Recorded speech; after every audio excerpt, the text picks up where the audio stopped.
اسلام بڑا شائستگی کا، تہذیب کا معتدل اور خوبصورت دین ہے۔ انسانی زندگی میں کوئی شخص کوئی بھی کام کرتا ہو، لیکن اگر وہ کام بے ترتیب ہو، بے ڈھنگ ہو، غیر منظم ہو، تو اس کام کا سارا حسن ضائع ہو جاتا ہے۔ اسلام یہ چاہتا ہے کہ ہر کام ترتیب سے کیا جائے، مرتب کر کے کیا جائے، منظم انداز سے کیا جائے۔ انسان اپنی زندگی میں عبادت سے لے کر تجارت تک اپنی زندگی کے ہر شعبے میں نظم و ضبط کا مظاہرہ کرے۔ اگر چیزیں نظم و ضبط سے ہٹ جاتی ہیں، قاعدے سے ہٹ جاتی ہیں، تو کوئی بھی کام ہونے کے باوجود بھی لطف نہیں دیتا، فائدہ مند نہیں ہوتا۔ ہم یہ دیکھتے ہیں کہ مسلمانوں نے بہت ساری چیزوں کو بے ترتیب کر لیا ہے۔ ہماری زندگیوں میں ہر چیز ہے، نظم و ضبط نہیں ہے، وقت کی پابندی نہیں ہے، وقت کی قدر نہیں ہے۔ روزمرہ کے معاملات کے اندر ہم اپنے معاملات کو ترتیب سے نہیں چلاتے۔ کبھی کوئی کام کرتے ہیں تو اسے کیے ہی جاتے ہیں، اعتدال سے ہٹ جاتے ہیں، اور پھر اسی کام کو اس طرح چھوڑ دیتے ہیں کہ جیسے کبھی کوئی لینا دینا ہی نہیں تھا۔ اس سے انسان ایک بھرپور زندگی نہیں گزار سکتا، وہ وقتی اور جذباتی فیصلوں کا قائل ہو جاتا ہے۔ اس کی زندگی کے اندر ہر چیز ایک مخصوص وقت کے لیے اور ایک مخصوص ٹائم کے لیے آتی ہے، اور ایک مخصوص ٹائم کے لیے وہ چیز وہاں سے رخصت ہو جاتی ہے۔ اس میں کوئی شک نہیں کہ ہم انسان ہیں، ہمارے اندر کمزوریاں ہیں، باوجود کوشش کے بڑی جگہوں پہ غلطیاں، سستیاں، کمزوریاں رہ جاتی ہیں۔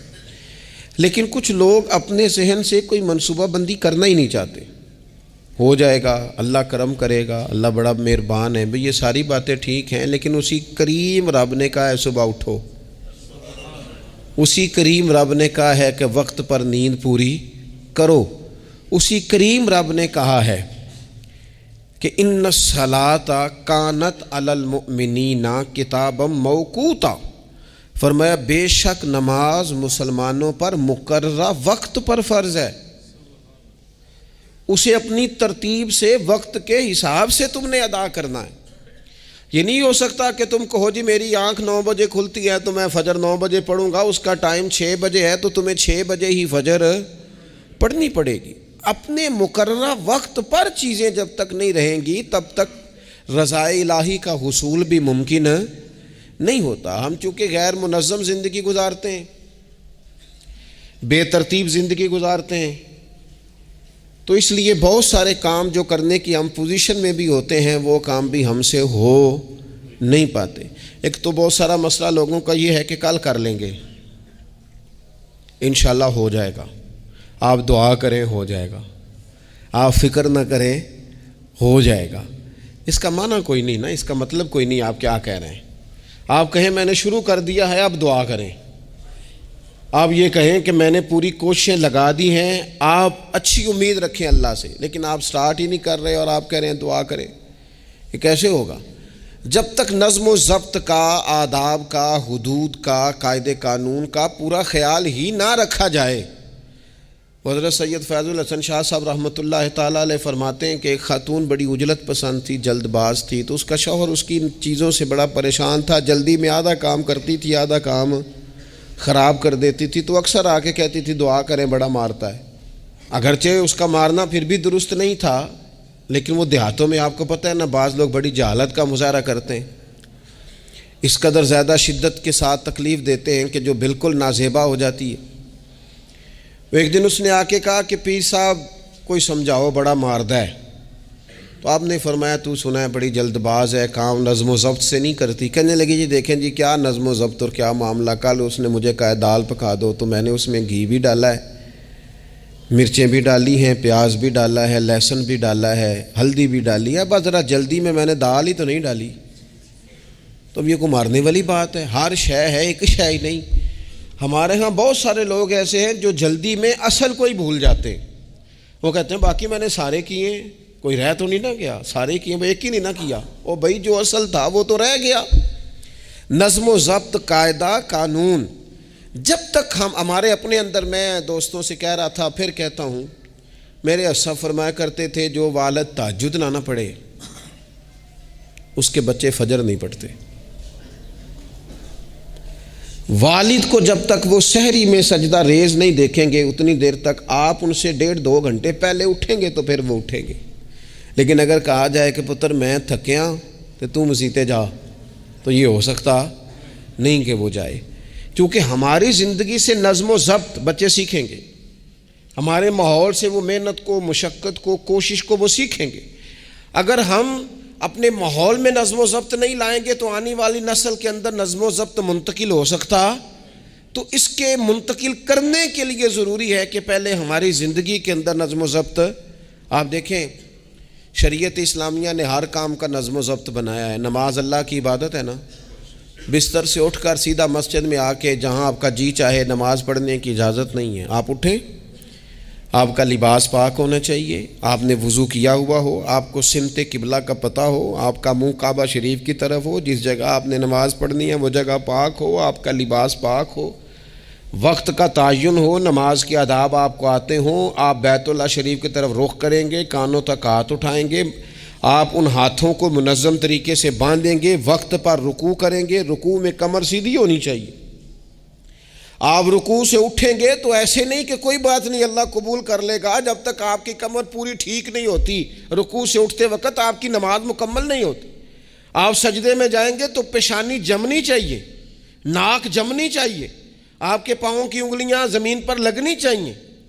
آپ جب تک پوری ترتیب سے نماز نہیں پڑھتے، رب کی عبادت ہے نا، کریم بھی بڑا ہے نا، مہربان بھی بڑا ہے نا، غفور بھی بڑا ہے، لیکن اگر مرتب طریقے سے نہ پڑھو تو وہ تو نماز قبول نہیں کرتا۔ نبی پاک صلی اللہ تعالی علیہ وسلم کے سامنے آ کے ایک شخص نے نماز پڑھی، عبادت کی ہے، آیا ہے، جھکا ہے، لیکن عبادت بھی بے ترتیب بھی نہیں، بے ڈھنگی نہیں، غیر مرتب نہیں، غیر منظم نہیں، ایسے نہیں کہ جیسے مرضی کر لی۔ اس نے آ کے نماز پڑھی تو حضور نے اس کو دیکھا اور نبی پاک علیہ السلام نے فرمایا تیری نماز نہیں ہوئی، دوبارہ پڑھ۔ اس نے دوبارہ پڑھی۔ یہاں تو لوگ ناراض ہو جاتے ہیں۔ ایک دفعہ طالب علمی کی بات ہے، میں ایک جگہ نماز کے لیے وضو کر رہا تھا تو ایک صاحب نے وضو کیا، بڑی جلدی میں آئے اور جلدی میں وضو کیا تو ان کا ایک ٹخنا خشک رہ گیا۔ تو میں نے ان کی خدمت میں بڑی، چونکہ بزرگ تھے، بڑے تھے مجھ سے، میں نے بڑی عرض کی، میں نے کہا وہ آپ کو خیال نہیں رہا، آپ کا ٹخنا خشک ہے۔ وہ کہتے ہیں مولوی وہ لنگن نہ دے آجے، دیکھیں کو لنگ نہ جائے، تو سو قبول کرنی کہ اللہ نے۔ میں نے ان سے کہا آپ کیا کام کرتے ہیں؟ کہنے لگا میں کپڑا بیچتا ہوں۔ تو میں نے کہا اگر آپ کا 1000 روپے والا گاز کپڑا ہو تو کوئی شخص کہ کوئی عرض نہیں، چل مہربانی کر 300 کا دے دیتے ہو؟ کہنے لگا نہیں جی ترتیب سے ہی بات چلے گی۔ تو میں نے کہا یہ بھی ذرا ترتیب سے ہی چلے گی، اللہ نے کہا ہے کہ اس طرح کر کے پڑھو تو پھر میں قبول کروں گا، تو اگر وہ رستہ ہی آپ نے اختیار نہیں کیا۔ نبی پاک علیہ السلام کے سامنے اس نے نماز پڑھی، حضور کے سامنے، نبی پاک رحمت للعالمین ہے نا، حضور سے زیادہ کو پیار کرنے والا تو نہیں نا۔ نبی پاک نے تو نہیں فرمایا چل میرے سامنے پڑھی ہے تیری قبول ہی قبول ہے، حضور نے فرمایا تیری نماز نہیں ہوئی، دوبارہ پڑھ۔ اس نے دوبارہ پڑھی، حضور نے فرمایا تیری نماز نہیں ہوئی، دوبارہ پڑھ۔ اس نے 12 پڑھی، 3 دفعہ پڑھی، پھر حضور کی بارگاہ میں آیا تو نبی پاک علیہ السلام نے فرمایا جب تو رکوع کرے تو صحیح کر کے رکوع کر، جب تو سجدہ کرے تو صحیح کر کے سجدہ کر، اور جب تو قیام میں کھڑا ہو تو ایک منظم طریقے سے کھڑا ہو۔ فرمائی اس اعتدال، اس نظم و ضبط سے، اس ترتیب سے نماز پڑھ، امید ہے خدا کے فضل پر کہ وہ تیری عبادت کو قبول فرمائے گا۔ نظم و ضبط ہی نہیں ہے۔ رمضان شریف کا روزہ، بڑا مہربان ہے نا اللہ، اپنے بندوں کو کسی قسم کی کسی مشقت میں مالک ڈالتا نہیں، لا یکلف اللہ نفسا الا وسعہا۔ لیکن آپ یہ نہیں کہہ سکتے کہ میری آنکھ چونکہ صبح 9 بجے کھلی ہے تو مجھے تھوڑی شریعت گنجائش دے دے کہ میں تھوڑی سی روٹی کھا لوں پھر نہیں کھاؤں گا مغرب تک، یہ گنجائش نہیں ملے گی۔ نظم و ضبط ہے، ترتیب ہے، اس کا قاعدہ ہے، اس کے اصول ہے، اس کا ضابطہ ہے۔ سحری میں اٹھیں گے آپ، اگر آپ کی آنکھ نہیں کھلی ہے تو آپ کی اجازت چلی گئی، وقت ختم ہو گیا۔ آپ بے ترتیب ہوئے، آپ غافل ہوئے، آپ نے کیوں لمبی نیند کی، آپ کیوں وقت پہ نہیں اٹھے؟ زکوٰۃ ہے، آپ کو ٹائم دیا گیا ہے کہ اضافی رقم آپ کے پاس ہو، آپ کے اخراجات سے زیادہ ہو، کس منظم طریقے سے زکوٰۃ فرض کی گئی ہے، اور یہ وہ نظم و ضبط ہے جس سے بندے کو تکلیف نہیں ہوتی. یعنی آپ کی ضروریات سے زیادہ مال ہو، اس مال کی قیمت 7.5 تولے سونے کے برابر یا 52.5 تولے چاندی تک پہنچ جائے، پھر وہ کل پہنچی ہے تو آج زکوٰۃ فرض نہیں، اس پر سال گزر جائے، پھر بھی وہ سارا نہیں دینا، اس میں سے 2.5% دینا. نظم و ضبط سے اللہ تعالیٰ نے توفیق دی نا جب بیت اللہ شریف کا حج کرنے کی. تو میں واپس آیا تو مجھے ایک طالب علم نے پوچھا، اس نے کہا کہ اس کا خیال تھا چونکہ اللہ کے فضل سے ہم خانقاہی لوگ ہیں تو بعض لوگوں کا خیال ہوتا ہے کہ شاید کوئی بہت انوکھی بات اور انفرادی بات ملے گی، تو خانقاہ شریف میں یا طریقت میں یا اہل تصوف میں باتیں انوکھی نہیں ہیں، باتیں روٹین کی ہیں. بس وہ یہ کہتے ہیں کہ ذرا ان کو درد سے ان پر عمل کرو، اپنے دل میں اس کا نفاذ کرو، روح میں اتارو. تو مجھے کہنے لگے آپ نے الحمدللہ حج کر لیا. تو میں نے کہا میں نے حج کیا ہے تو میں نے یہ رزلٹ نکالا ہے کہ حج بندے کو نظم و ضبط سکھاتا ہے، مرتب کرتا ہے انسان کی زندگی کو. آپ کو 8 ذی الحج کی زور پڑنی ہے، آپ کو ہر صورت میں مینا میں، آپ کو 9 کو ہر صورت زوال سے قبل عرفات میں آپ کو زوال کا وقت میں وہاں پہنچنا چاہیے، آپ کو کچھ نہ کچھ ٹائم وہاں گزارنا ہے. ایک منظم ترتیب ہے کہ مغرب کے وقت نکل آؤ، وہاں آپ نے نماز نہیں پڑھنی، آپ آ کے عرفات سے نکلیں، مغرب عشاء کی نمازیں مزدلفہ میں پڑھیں. آپ کو 10 کی صبح کو جا کے کنکر مارنے ہیں، آپ یہ نہیں کہہ سکتے کہ میں جناب 2 دن پہلے یہ کام ختم کر لوں. مقررہ ٹائم پہ جو 9 ذی الحج کو میدان عرفات میں نہیں جائے گا اس کا حج ہو سکتا، کیونکہ یہ ایک نظم و ضبط ہے، دین نے قاعدہ بنایا ہے، قاعدے کے بغیر آپ یہ کام کر سکتے. میں مصروف ہوں جی، مجھے سفر کرنا ہے، میں نے قربانی کرنی ہے تو 10 کو نہیں کر سکتا، میں 8 کو کر کے چلا جاؤں تو جاؤ، اللہ قبول ہی نہیں کرتا. قربانی اپنے ٹائم پہ مقررہ وقت پر. نظم و ضبط پوری عبادات اسلامیہ میں آپ دیکھ لیں، نظم و ضبط ہے، اصول ہے، قاعدہ ضابطہ ہے. وہ ہمارے یہاں کچھ لوگ نا درویشی کی بنیاد پر بھی جہالت پھیلاتے ہیں. وہ کہتے ہیں جی اسی درویش لوگ ہیں جی، ہم کسی نظم و ضبط کے قائل نہیں. اس کا کیا معنی ہوا جی؟ وہ درویش تو تنظیمیں نہیں چلاتے، تو درویش کیا چلاتے ہیں؟ جہالت چلاتے ہیں. درویش ہی تو تنظیم چلا سکتا ہے، درویش ہی تو ادارہ چلا سکتا ہے، درویش ہی تو ایک منظم سلسلہ تعلیم آگے لے جا سکتا ہے، چونکہ اس کی زندگی میں نظم و ضبط ہوتا ہے، اس کی زندگی ایک پورے قاعدے کے مطابق مرتب ہوتی ہے، اس کی زندگی میں ٹائم ٹیبل پوری ترتیب سے ہوتا ہے. تو یاد رکھیے گا کہ نظم و ضبط ایک حسن ہے. آپ دیکھیے شریعت اسلامیہ کس طرح سے ہماری تربیت کرتی ہے. شریعت تو کہتی ہے باقی ساری چیزیں تو ایک طرف رہ گئیں، کسی کے گھر بھی جانا ہے تو نظم و ضبط سے جانا ہے. آپ کے بھائی کا گھر ہے، آپ کے دوست کا گھر ہے، آپ کا قریبی تعلق ہے، بغیر اجازت جا سکتے ہیں؟ دین نظم سکھاتا ہے. قرآن مجید فرقان حمید نے کہا یا ایھا الذین آمنوا لا تدخلوا بیوتا غیر بیوتکم حتی تستأنسوا وتسلموا علی اہلھا. کیا کرو؟ اگر کسی کے گھر جاؤ نا تو پہلے جا کے اجازت لو. یا ایھا الذین آمنوا، اے ایمان والو. کن سے کہا؟ صاحب. کسی کے گھر میں داخل ہونا ہے تو پہلے کیا کرنا ہے؟ اجازت لینی ہے. اہل خانہ کو سلام کرنا ہے، اور اگر وہ اجازت نہ دیں تو پھر ان کے گھر میں داخل ہے. نبی پاک علیہ السلام 3 دفعہ دستک دیتے تھے، اجازت نہیں ملتی تھی تو لوٹ آتے تھے. جھگڑا کیا ہے؟ یہاں اعلام لوگ ناراض ہو جاتے ہیں، کہتے ہیں میں ملنے گیا سا جی تو مینوں ٹائم ملیا سی، آپ کے ٹائم کا نہیں میں نے خیال کیا. جب تک آپ نظم و ضبط نہیں سمجھتے، ترتیب نہیں سمجھتے. آپ دیکھیں نا نبی پاک صلی اللہ تعالی علیہ وسلم کے گھر کھانا تھا صحابہ کا، صحابہ نے کھانا کھا لیا. بہت سارے لوگ ایسے ہوتے ہیں جو کھانا کھانے کے بعد بیٹھ جاتے ہیں، شادیوں پہ، بیاہ پہ آپ دیکھتے ہیں گپ شپ لگنے لگتی ہے، وہ دیر تک بیٹھے رہتے ہیں. تو وہاں بھی کچھ لوگ بیٹھ گئے، کوئی اچھی گفتگو، کوئی دین کی، کوئی خیر کی بات ہونے لگی. نبی پاک علیہ السلام 2-3 دفعہ تشریف لائے، ان کو دیکھا. یا ایھا الذین آمنوا لا ترفعوا اصواتکم فوق صوت النبی ولا تجہروا لہ بالقول. نبی پاک صلی اللہ تعالی علیہ وآلہ وسلم کی بارگاہ میں تو آواز اونچی نہیں کرنی، تم نے اس طرح چلا کر بات نہیں کرنی، اس طرح لوگ آپس میں کرتے ہیں. دھیما لب و لہجہ، یا ایھا الذین آمنوا لا تقولوا رائنا وقولوا انظرنا، لفظوں کے چناؤ میں احتیاط کرنی۔ وہ دیر تک بیٹھے رہے، بات چیت ہو رہی ہے، حضور دو ایک دفعہ آئے واپس چلے گئے، اللہ تعالیٰ نے قرآن نازل کر دیا، فرمایا میرے محبوب کو تکلیف دیتے ہو؟ جب کھانا کھا چکو تو اٹھو، اب جاؤ، ختم ہو گئی دعوت، ٹائم مکمل ہوا، اب کوئی کام کرنے دو۔ میرے عزیز، اپنی زندگی میں یہ ماحول بنائیں، ان چیزوں کو لے کر کے آئیں جو چیزیں ہمارے لیے ضروری ہیں۔ اگر ہم یہ کام نہیں کریں گے تو پھر زندگی میں یا تو ہمارا وجود کسی کے لیے اذیت کا باعث بنے گا، تکلیف کا باعث بنے گا، یا ہمارا لب و لہجہ اس طرح کا ہو جائے گا کہ ہم باوجود محنت کے اس کا کوئی نتیجہ نکال سکیں گے۔ محنت ہو رہی ہے لیکن نظم و ضبط سے نہیں ہو رہی، بے ترتیب ہو رہی ہے، بے تکی ہو رہی ہے، تو بجائے زیادہ مشقت کے نتیجہ تھوڑا آئے گا۔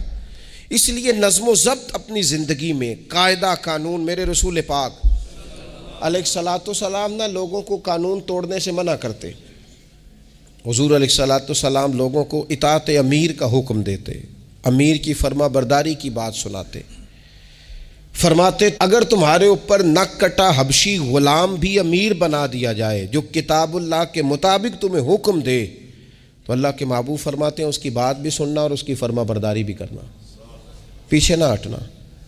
تم یہ نہ دیکھنا کہ یار یہ تو نک کٹا حبشی غلام ہے اور میں تو معاذ اللہ اس سے بہتر ہوں، اس کی فرما برداری کرنا۔ اس لیے کہ نظم و ضبط قائم رہتا ہے جب لوگ قانون کی پابندی کرتے ہیں، اور جب قانون کی پابندی نہیں ہوتی، جہاں قیام عدل نہ ہو وہاں قرار ہو سکتا ہے۔ حضرت عمر جیسے لوگ اگر عدالتوں میں پیش ہو سکتے ہیں، اگر خود رسول پاک علیہ السلام اپنا آپ پیش کرتے ہیں صحابی سے، وہ کہتے ہیں جی آپ نے مجھے چبھو دیا ہے صفیں سیدھی کرتے تیر یا نیزہ، تو میں بدلہ لوں گا، تو حضور پیش کرتے ہیں اپنا آپ، حالانکہ وہ تو دور محبت تھا، عرض کی حضور کس نے بدلہ لینا تھا، نہ آپ نے کوئی تکلیف دی تھی، یہ تو وجود چومنے کا بہانہ تھا۔ لیکن نبی کریم علیہ الصلاۃ والسلام نے جو ہمارے سامنے اسوہ رکھا ہے، اس میں یہ ہے کہ یہ نظم اس طرح کا ہونا چاہیے کہ کوئی شخص بھی قاعدے قانون سے بالا تر۔ حضور علیہ السلام نے فرمایا 3 لوگ سفر کریں تو ایک کو امیر بنا لیں، ورنہ بار بار بحث ہوگی، ایک کہے گا یہاں ٹھہرنا ہے، یہاں کھانا کھانا ہے، یہاں نماز پڑھنی ہے، دوسرا کہے گا یہاں۔ 3 سفر کرو تو ایک کو اپنا امیر مان لو۔ نظم و ضبط سے زندگی گزارو، مرتب کر کے زندگی۔ ہمارے ہاں یہ ہوتا ہے کہ نظم و ضبط نہیں ہوتا، ہمیں اپنے کام سے زیادہ نا دوسروں کے کام کا پتہ ہوتا ہے، اپنے مدرسے سے زیادہ دوسرے مدرسے کا پتہ ہوتا ہے، اپنے کالج سے زیادہ دوسرے کالج کی معلومات ہوتی ہے۔ ہم کیا کرتے ہیں؟ ہم اپنے کام سے زیادہ دوسرے کے کام میں ٹانگ اڑاتے ہیں، نظم و ضبط گڑبڑ ہو جاتا ہے، ایک دوسرے کے کام میں مداخلت کرتے ہیں۔ اپنا کام مرتب طریقے سے کیا جائے، جس نظم میں جس جگہ ہمیں ڈیوٹی دی گئی ہے ہم اس ڈیوٹی کے پابند ہیں، ہم اس کو پورے غور سے کریں، پوری توجہ سے کریں، پورے انہماک کے ساتھ کریں۔ اپنے کام پر ہم جب تک توجہ دیتے ہیں تو کام ٹھیک رہتا ہے۔ اسی طریقے سے رسول پاک صلی اللہ تعالی علیہ وسلم نا گھر کے باہر بھی پورے نظم و ضبط کے قائل تھے، پوری ترتیب۔ آپ دیکھیں حضور صفوں کا درست ہونا بڑا پسند کرتے تھے، نماز ہی پڑھنی ہے نا، کھڑے ہو گئے ہیں نا، لیکن حضور نے دعا دی، فرمایا صفیں سیدھی کرو، اللہ تمہارے دل بھی سیدھے کر دے گا۔ حضور نماز کی جماعت سے پہلے اعلان کرتے بھئی اپنی صفوں کو درست کر لو۔ حضور پسند کرتے کہ بالکل اس طرح مرتب ہو کے لوگ نماز پڑھیں، کوئی چیز بھی غیر مرتب۔ یہاں جناب کوئی شخص بھی قطار میں لگنے کو تیار نہیں، باری کا انتظار کرنے کو تیار نہیں ہے۔ بینک میں ہمیں ذرا پہلے بلا لیا گیا تو ہم کہتے ہیں اللہ نے بڑی عزت دیتی ہے، اور پھر کچھ پروٹوکول تو بے جا ہے، سوائے تکلیف کے اور کچھ دیتے۔ میں نے جنازوں پہ دیکھا ہے، کسی عالم کا جنازہ پڑھا ہے، کسی بڑے آدمی کا، تو وہاں 15 لوگ ہوتے ہیں ٹوٹل جو جنازہ نہیں پڑھنے دیتے، وہ گھسے ہوتے ہیں آگے، میں نے چہرہ دیکھنا ہے، میں نے اگلی صف میں کھڑے ہونا ہے۔ یہی حال محافل میں ہوتا ہے۔ نظم و ضبط پیدا کریں، کسی چیز کو بے ترتیب نہ کریں، کوئی کام بھی بے ڈھنگا نہ ہو۔ نبی اکرم صلی اللہ تعالی علیہ وسلم کی مجلس مبارک میں جب کوئی شخص آتا تھا نا تو حضرت ابو بکر صدیق اسے سائڈ پہ لے جاتے تو کہتے تھے تمہیں پتہ ہے اللہ کا قرآن کہتا ہے حضور کے سامنے آواز اونچی نہیں کرنی۔ اسے پہلے آداب مجلس سکھاتے تھے، نظم و ضبط سکھاتے تھے، حضور کی بارگاہ میں حاضری کا طریقہ سکھاتے تھے، پھر نبی پاک صلی اللہ تعالی علیہ وسلم کی بارگاہ میں پیش کرتے تھے۔ ہمارے بے صبرے ہو جانے کی بڑی وجہ بھی یہ ہے کہ نظم و ضبط نہیں، ہمارے جلد باز ہو جانے کی وجہ یہ ہے کہ نظم و ضبط نہیں، ہماری طبیعت جو بہت زیادہ ڈسٹرب ہو جاتی ہے، ذہنی الجھاؤ پیدا ہوتا ہے، اس کی وجہ بھی یہ ہے کہ نظم و ضبط نہیں ہے۔ ہم بعض چیزوں میں اتنے زیادہ تلخ ہو جاتے ہیں، اور تلخی کی وجہ سے یہ بنتی ہے کہ مزاج میں کوئی نظم و ضبط، کسی باری کا انتظار نہیں، کوئی ٹھہراؤ نہیں، کوئی گنجائش نہیں۔ ماحول میں نظم و ضبط پیدا کریں، زندگی میں نظم و ضبط پیدا کریں، اپنے بچوں میں نظم و ضبط لائیں، اپنے اداروں کے اندر نظم و ضبط پیدا کریں، اور پھر حوصلہ رکھیں، ہمت رکھیں، تحمل مزاجی پیدا کریں۔ نبی اکرم صلی اللہ تعالی علیہ وسلم نے اپنے گھر میں اپنے ٹائم کو 3 حصوں میں تقسیم کیا تھا۔ ہم گھر کے اندر جاتے ہیں، اپنا ٹائم تقسیم نہیں کرتے۔ یہاں تو کوئی بندہ مطالبہ کرتا ہے تو ڈانٹ کے چپ کرانے کی کوشش کرتے ہیں، تھکا ہوا ہوں خبردار بات نہ کرنا۔ آپ نے چپ کرا دیا، چپ کرانے سے بغاوت پیدا ہوتی ہے، نفرت جنم لیتی ہے۔ یہاں چپ کرا دیتے ہیں، یا اگر ہم کوئی بات کرتے ہیں تو وہ کوشش کرتے ہیں کہ اس وقت جان چھوٹے، یہ دن گزرے کل دیکھیں گے۔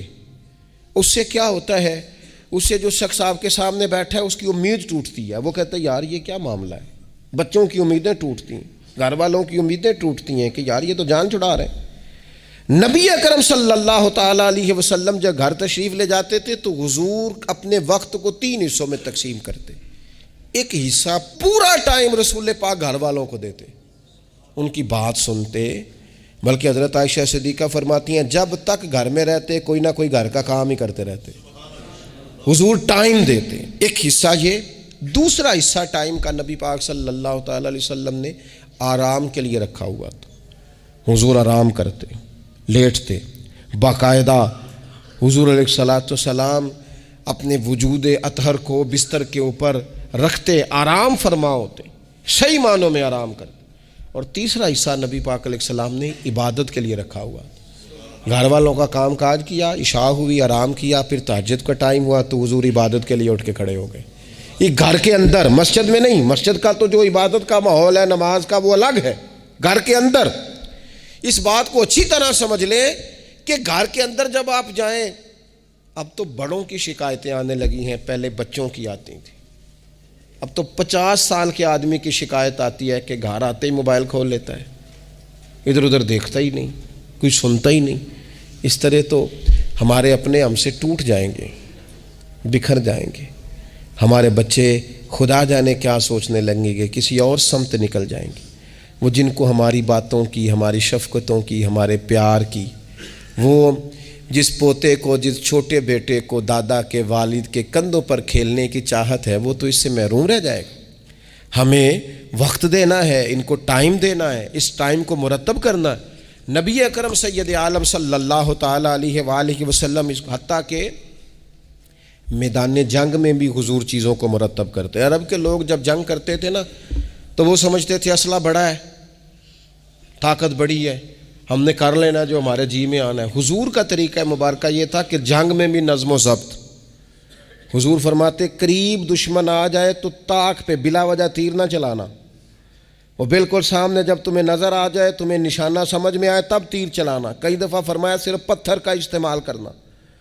حضور علیہ الصلاۃ والسلام لوگوں کو کہتے کہ تم نے یہاں پہاڑ کے چوٹی پہ کھڑے رہنا ہے، تم نے جنگ ہی نہیں لڑنی، تم یہاں ہراول دستے کے طور پر پشت پہ کھڑے رہو، جب تک میں تمہیں حکم نہ دوں تم نے یہاں سے ہٹنا نہیں ہے۔ این جنگ کے موقع پر بھی رسول پاک صلی اللہ علیہ وسلم نظم و ضبط کا مظاہرہ کرتے، ترتیب مقرر کرتے۔ آپ یقین کریں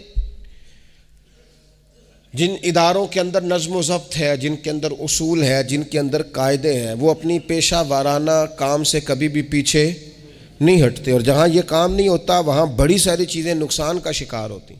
این حالت جنگ میں بھی نبی اکرم نور مجسم صلی اللہ تعالی علیہ وسلم نظم و ضبط کا خیال کرتے۔ یہ جنگ احد میں نقصان ہوا تھا نا وقتی طور پر، اس کی وجہ بھی یہ بنی تھی کہ حضور نے جن صحابہ سے کہا ہٹنا نہ، ان سے اجتہادی خطا ہو گئی، انہوں نے سمجھ لیا کہ جنگ تو ختم ہو گئی ہے، وہ ہٹ گئے، ان کے ہٹنے سے نقصان ہوا، 70 لوگ شہید ہو گئے۔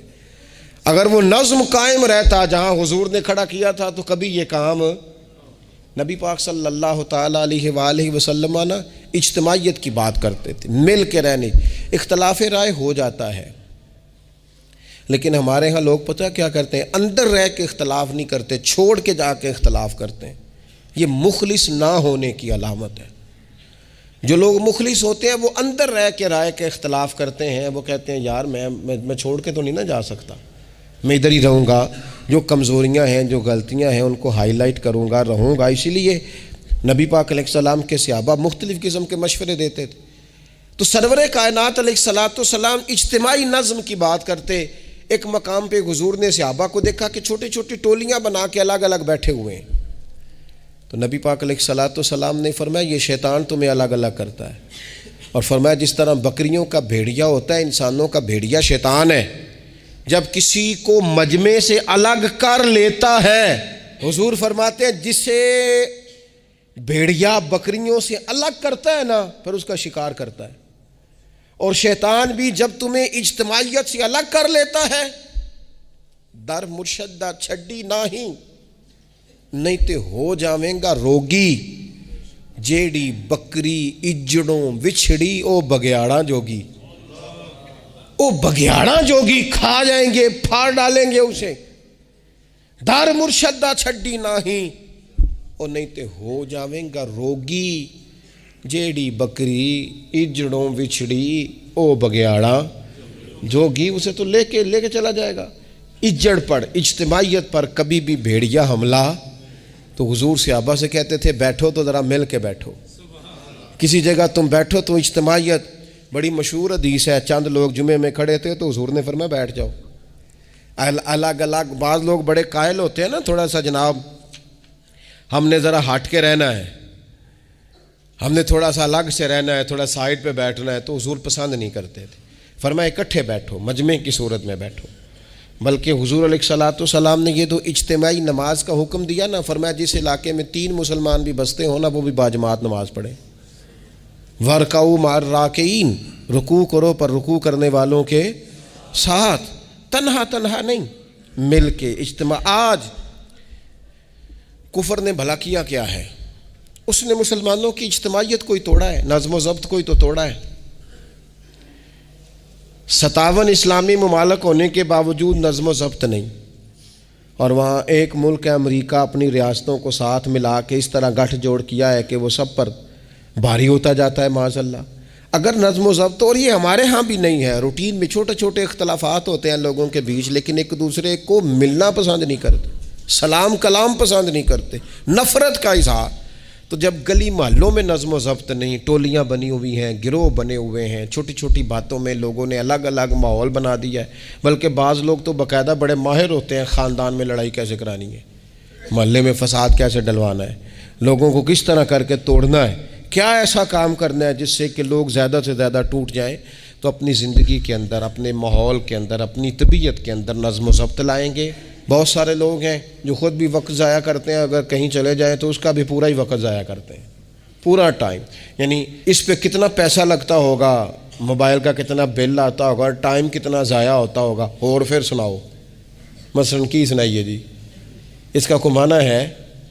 یعنی ایک صاحب کہنے لگے، انہوں نے کئی دفعہ مجھے کہا کوئی نویں تازی، میں چپ کر گیا۔ پھر فون پہ، اب بندہ خیر مہذب لگتا ہے اگر کہے چلو جی پھر ٹھیک ہے، وہ پھر کہن کو نویں تازی، میں کہا جی میں تے مولوی ہیں، تسی مینوں اخباری نمائندہ سمجھ لیا، نویں تازی تو آپ کسی اخباری رپورٹر سے پوچھیں، مینوں کی پتہ ہے نویں تازی کی ہے، میں تو چھوٹا سا آدمی ہوں، اپنے کام نویں تازی کا کی مطلب ہویا۔ یعنی اب اتنا آپ نے فون بھی ضائع، ٹائم بھی ضائع۔ حضرت صاحب ہور پھر سناؤ بھئی، تسی اتنے حضرت صاحب دے کول رہو نہ مہینہ تے کوئی کام کرو نال، تاکہ تانوں اور بھی کوئی سنان۔